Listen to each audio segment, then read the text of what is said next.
What's going on, everybody? It's Vincent here.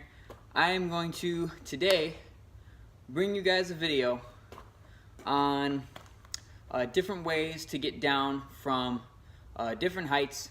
I'm here in my garage. I got this racking behind me. I'm going to use as my obstacle demonstration material, whatever you want to call it. So first thing I want to talk about is getting up, say, on your obstacle, whether it be racking like this or scaffolding or stuff like that. We're just going to use this side as an example because I'm actually painting this. This side got painted, this side did not. So I'm going to go over to this side. I'm just going to explain as I go. So let's get into this. So first thing you want to do is you come up to your beam, and you'll notice on the beam there are it's flat on the surface, but it's divided this way, so you can actually grab your hands around it nice and smoothly. So again, back over to here, you grab up behind it like this, and then you can shuffle your hands or same height grab, and then you put your foot up and you come up, same thing, up and pull until you get to your desired height. Then, talking about getting down, I'm going to come to the middle here because that way I have nothing on the side to hold to. And I'm going to show you what's called, I've heard it called just a separated leg movement. I'm not sure exactly what to call it at this point, but it starts out dropping one leg down and getting your hands on each side of you, and getting your other leg down and swinging, and landing on your next target that is separated by a mass distance. And then, at any given point, you can turn around, gauge your distance, and then just jump. So, what's key is center of balance and getting your hands placed properly. Get that leg separation so that way you can aim your leg exactly where you want it to land, because you don't want to miss a landing like that. But what I want to show you guys is a way to fix it if you do happen to miss, because accidents happen all the time, especially in this line of what we do. So I'm going to show you guys that really quick. Hopefully I don't break myself. So let's do this again. I'm going to go up on this side here.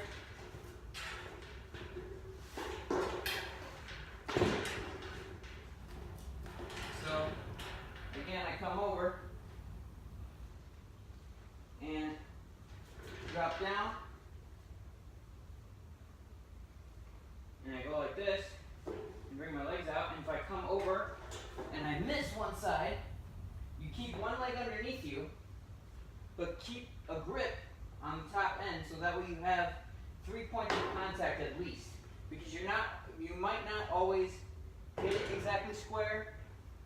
You might come off one foot, or heck, you might come off both feet because it's slick.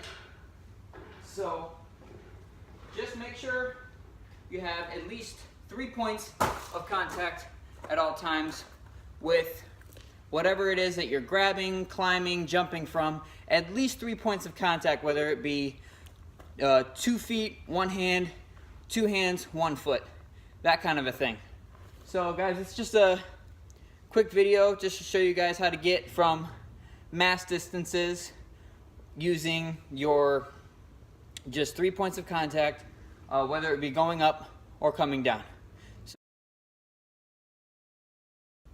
what's going on, everybody? Okay, I'm back real quick. Before I close out this video, I needed to find out what the leg separation was called. It was kind of bugging me because after I stopped the last video, I was like, okay, I gotta figure that out because these people gotta know, especially from me. I mean, geez, I'm the guy putting out the video. So I went over to a subscribe channel that I go to. Also give a shout out to his name is Ronnie Shelvis. I'm not sure if I'm pronouncing his name right. Sorry if I'm not, bro. I actually learned this move from his channel in his video. It was called the parking garage descent, is where I learned this move from. It's because it's you know, a mass distance, and there he was showing a couple different ways to get down. But what I wanted to do to finish this video up is show you what it looks like from the front, and also want to show you an alternative other than the crane separation that I talked about before. So I'm going to head back over here, and I'm going to show the other one, which is just the precision landing with 2 feet. I know I talked about the 3 points of contact, but I guess clearly, I guess that's my personal opinion and kind of pet peeve kind of thing, because it gives me more stability and sense of safety when I'm doing anything in regards to parkour, climbing, jumping, anything like that. Because even when I land with 2 feet and then maybe like 1 hand on the ground, or 2, so whichever. So I'm gonna go over here and I'm just gonna show you guys what it looks like from the front, because I kind of had my back to you the whole time, and I was thinking, hey, maybe they want to see what it looks like from the front, so why not? All right, let's go and do this. So.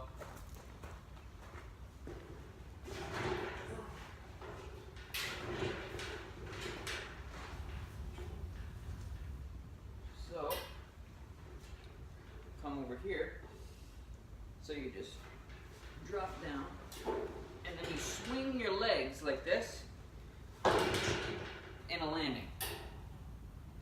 And then the other way, like he said, you come to a crane position, that's what this is called, and then come down. So 2 different ways is to either keep your feet together and land, or you can separate them and land one and then the other, depending on, I guess, what you're comfortable with. Like I said, with me, it's 3 points of contact almost at all times. Very rarely and seldomly do I use less than that. Other than, say, precision strides, you know, where it's just 1 foot and you're just striding your feet. I guess at that point, I would say it doesn't apply. But in other cases like this, for me, it does. So that's just another quick tip, safety, climbing and descending video for y'all, so that way you guys can continue to explore different areas of parkour. Another thing I want to mention before I close out is something called, something I wanted to talk about to you guys for a little while now. I just didn't know how to go about it, but I guess now is a good time as any. Is called something called, you develop, when you're doing this long enough, you develop something called, what I call, parkour eyes. And what I mean by that, and I know it sounds kind of weird, but what I mean by that is, as you go about your day, you may be in any given area. You could be around buildings, you could be around just anything that involves going over, going up, coming down. You start to see things like that everywhere. And it's kind of unnerving, because you go, oh, I should go and do that, but then you forget. It's like, oh no, that's in front of a bank building, I probably shouldn't do that. Just as much as you are going to start seeing different things to do and where to do them, just be kind of aware of where you're at and what the visibility is, because I guarantee you almost 90% of the time, even if you're doing something that isn't in front of, like I said, like a bank or a major building that could possibly get you in trouble, there most likely will be people, even if you're doing something that's not as bad. People will, I don't know if they'll just try to deal with you themselves, or they'll call somebody and say, hey, you know, there's somebody over here doing this or that thing. And so, you guys, I guess it's just all about how you go about it. And in the end, all you got to do is be cool with people, and just be like, hey, you know, I'm just minding my own business, and I'm not hurting anybody. I'm not doing anything to, you know, don't want to make anybody upset. But, you know, I'm not necessarily doing anything wrong. So don't be afraid to, take a stand for yourself and, draw a line with what's bad and what's right, because it's called free running for a reason. And if you limit yourself based on what other people say when it's not against the law, then, it kind of eliminates the name.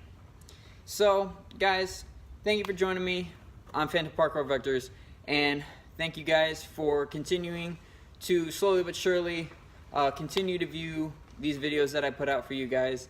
I'm still excited because I know it takes some time to kind of get out there to everybody, and I'm not expecting to be some big shot who gets out there bad. Totally not what I'm looking for. I'm just looking to help people begin and advance and things like that. So thank you for joining me. Like, subscribe, and turn on the bell, just so that way you guys don't miss anything in case there's something that might pique your interest, because you never know. See you guys later.